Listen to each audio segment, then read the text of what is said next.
తల్లిదండ్రులు వదిలిపెట్టిండు, భార్య పిల్లలు వదిలిపెట్టిండు, అడవిలో పోయి ఎవరి కోసం పోయిండు? మన కోసం పోయిండు. ఈ దేశంలో సమాజ స్థాపన జరగాలని కోసం పోయిండు. అట్లాంటి వాళ్ళని మనం స్మరించుకోవడం అంటే రేపు దానికోసం మనం పనిచేసినప్పుడు మాత్రమే వాళ్ళకు నిజమైన నివాళులు అర్పించిన వాళ్ళతో మన సభ ప్రారంభించుకునే కంటే ముందు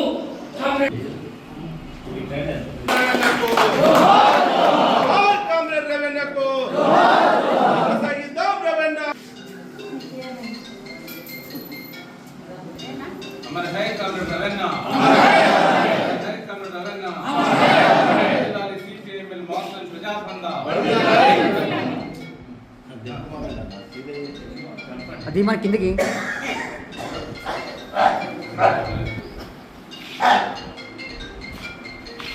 జోహార్ కమర్ రవణకు జోహార్ జోహార్ కమర్ రవణకు జోహార్ జోహార్ సాధిద్దాం అమరవీరుల ఆశయాలను సాధిద్దాం అమరవీరుల ఆశయాలను సాధిద్దాం. ఆ రాజ్యం కోసం నేను నా కుటుంబాన్ని వదిలేసి నేను వెళ్తానని చదువును వదిలేసి వెళ్ళినటువంటి అన్న చనిపోయిన తర్వాతనే ఇంటికి తిరిగి వచ్చింది. వాడి మాత్రమే వచ్చింది, బతికున్నప్పుడు రాలేదు.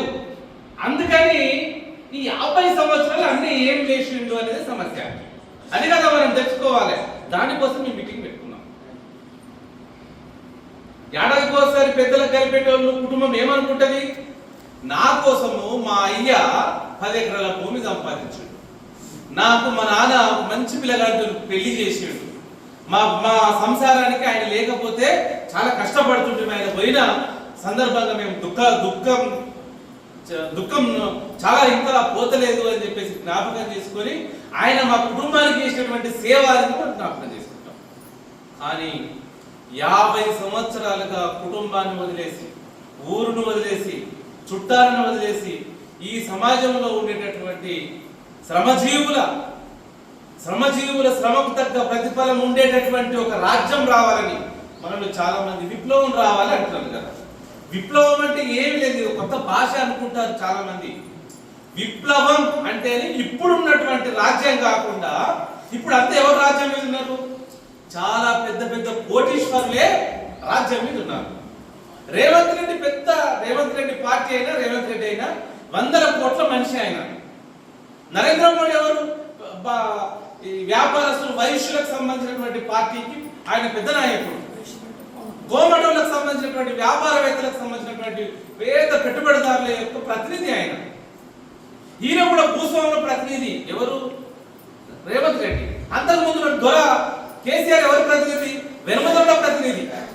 అంటే ఇప్పటిదాకా ఉన్న పార్టీలు కానీ, అధికారంలో ఉన్న వాళ్ళు కానీ ఎవరు ప్రతినిధులు? వీళ్ళంతా పెద్ద పెద్ద కోటీశ్వర్ల ప్రతినిధులు. వాళ్ళు మనతో నచ్చి మనకు 500 ఇచ్చి, లేదా కళ్ళు రాయిపించి, లేదా కుల సంఘానికి ఎవరు డబ్బులు ఇచ్చి మనం ఓట్లు తీసుకుపోయి మళ్ళీ అలా గజ మీద ఎక్కుతున్నారు. ఎవడైనా గజ మీద ఎక్కని, ఎవడెక్కినా వాళ్ళు ఆ జాతి ఎక్కుతుంది. ఆ జాతి అంటే ఏ జాతి? డబ్బులున్న జాతి ఎక్కుతారు.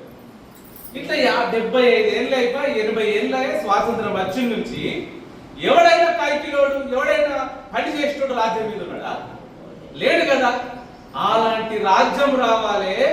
నా వంతుగా నేను నా కుటుంబాన్ని వదిలేసి అవసరమైతే తుపాకీ బట్టి అట్లాంటి అంతు చూస్తా, వాళ్ళని లేకుండా చేస్తామని పోయిన దాంట్లో అన్న పెద్దన్న. అట్లా పోయి ఏమైపోయిందంటే ఆయన ఓంగనే కాలేజీలోకి వెళ్ళి చాలా మంది అట్లాంటి పోయినటువంటి యువకులు వాళ్ళని చూసి ప్రజలందరూ కూడా వాళ్ళతోనే వస్తారని వాళ్ళు అనుకొని పోయింది. వాళ్ళంతా పోతే ఏమైపోయింది? వాళ్ళంతా అన్నం మధ్యలోనే ఉండాలి, అన్నలు మా కోసం అట్లనే ఉండాలి కానీ అన్నలతో మనం ఉండొద్దు అనేటటువంటి ఒక అభిప్రాయము కింద వాళ్ళకు మనం చెప్పేటటువంటి స్థితి లేకుండా పోయింది. అన్నలు ఎందుకు పేరు మనకు తెలియదు. ఆ అన్న కాలేజీకి ఎందుకు అడవికి పోయిందో మన ప్రజలకు తెలియదు, చెప్పడం లేదు. అంటే అట్లాంటి గ్యాప్ రావడం వల్ల ప్రజలందరూ కూడా ఆ అన్నలకు సపోర్ట్ చేసేటటువంటి స్థితి ఈయన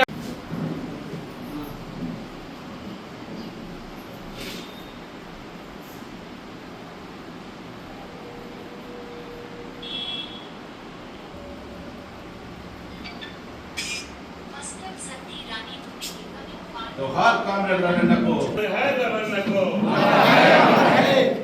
అమరవీరుల ఆశయాన్ని సాధిద్దాం సాధిద్దాం అమరవీరుల ఆశయాన్ని సాధిద్దాం సాధిద్దాం అమరవీరుల ఆశయాన్ని సాధిద్దాం సాధిద్దాం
ప్రజల్ని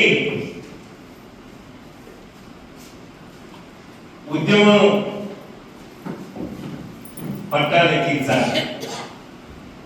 కాంగ్రెస్ ఏదైతే ఈ దేశాన్ని కొద్దిమంది దోపిడీ శక్తులు, పెట్టుబడిదారులు, సామ్రాజ్యవాదులు 190 మంది పైన ఉన్న శ్రమజీవులు, కష్టజీవులైన మనల్ని దోపిడీ చేస్తూ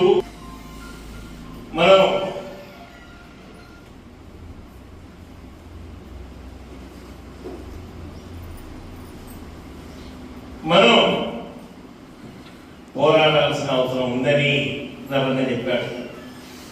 ఈ నేపథ్యంలో రవణ కూడా ఈ దేశంలో విప్లవం రావాలంటే కులాలకు, మతాలకు అతీతంగా పేదవాడు రాజ్యాన్ని పరిపాలించాలంటే ఈ దేశంలో ఆనాటికే ఉన్న పార్లమెంటు ఎన్నికల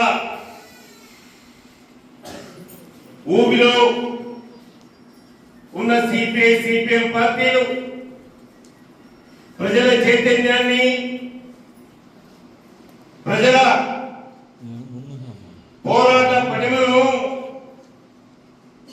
ఏ విధంగా బలహీనపరుస్తున్నారో అట్లాగే పార్లమెంటు పంతా పట్ల భ్రమలు కలిగించే విధంగా, భ్రమలు పెంచే విధంగా వాళ్ళ ఆచరణని ఎండగట్టే విధంగా